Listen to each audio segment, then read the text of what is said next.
interessante que nós escutamos que é preciso ser como criança para entrar no reino dos céus. Mas há versículos bíblicos como Efésios 4,14 que nos ensinam que não devemos mais ser como crianças. E agora? Ser ou não ser como criança? Bom, o maior propósito da igreja no mundo é promover o crescimento do reino de Deus. Jesus, certa vez falando do reino, disse: "O reino de Deus é semelhante a um tesouro escondido num campo." Hoje, Deus tem esse reino para cada um de nós. Nesse reino, há paz e justiça. E isso é o que mais almejamos, não é verdade? Lá em Mateus 18,3 é onde Jesus nos diz que se não formos como uma criança, não entraremos no reino dos céus. Vejamos o que diz o texto.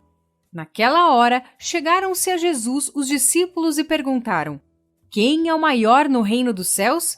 Jesus, chamando uma criança, colocou-a no meio deles e disse: "Em verdade vos digo, que se não se converterdes e não vos fizerdes como crianças, de modo algum entrareis no reino dos céus."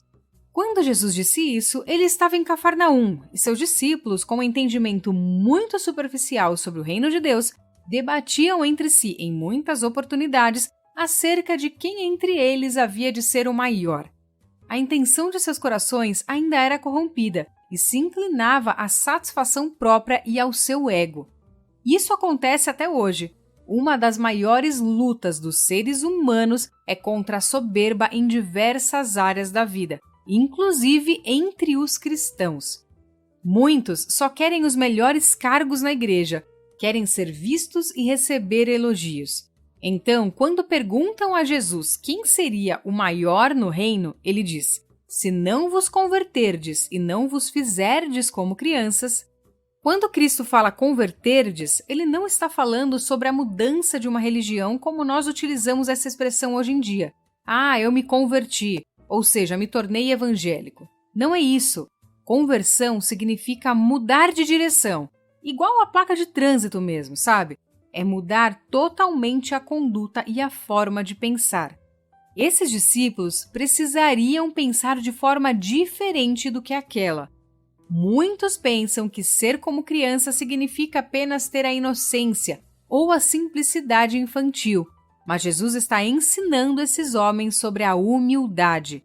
O desejo de ser o maior no reino revela um orgulho incompatível com um verdadeiro discípulo. A humildade é o caminho para a verdadeira grandeza. Nesse momento, Jesus está nos ensinando que não devemos achar que os nossos dons espirituais, nosso tempo de oração, quantas almas ganhamos, quantas vezes lemos a Bíblia toda ou o nosso conhecimento sobre a palavra de Deus é o que vai nos garantir uma posição melhor na eternidade.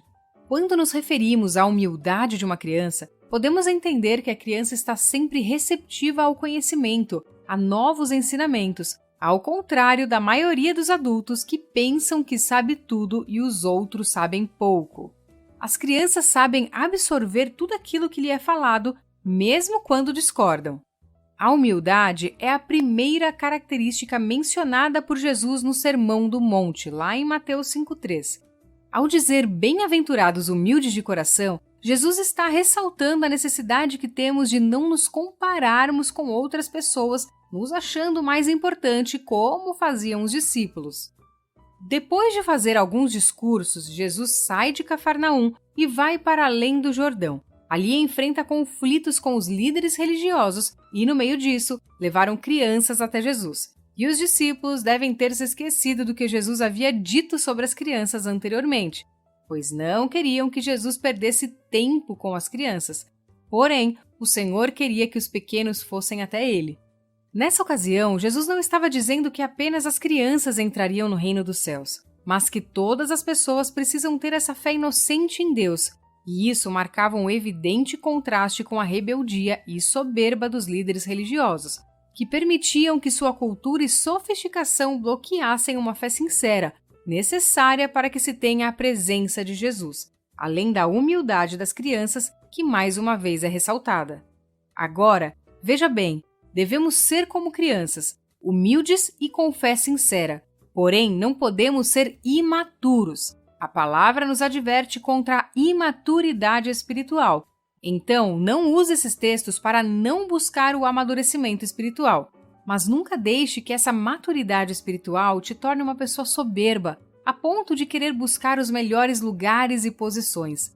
Lembre-se, sua maturidade ou conhecimento não te farão mais amados por Deus. Ser maduro espiritual te ajudará em muitos momentos na sua vida cristã. Ter uma vida de oração constante também não te tornará mais amado por Jesus, porém te fará muito mais sensível à voz do Senhor e ao mundo espiritual. Devemos sim buscar o crescimento espiritual, mas nunca esquecer que devemos ser humildes como uma criança para entrar no reino dos céus. Eu espero que você tenha gostado desse vídeo. Não deixe de compartilhar com alguém. Um forte abraço e até a próxima!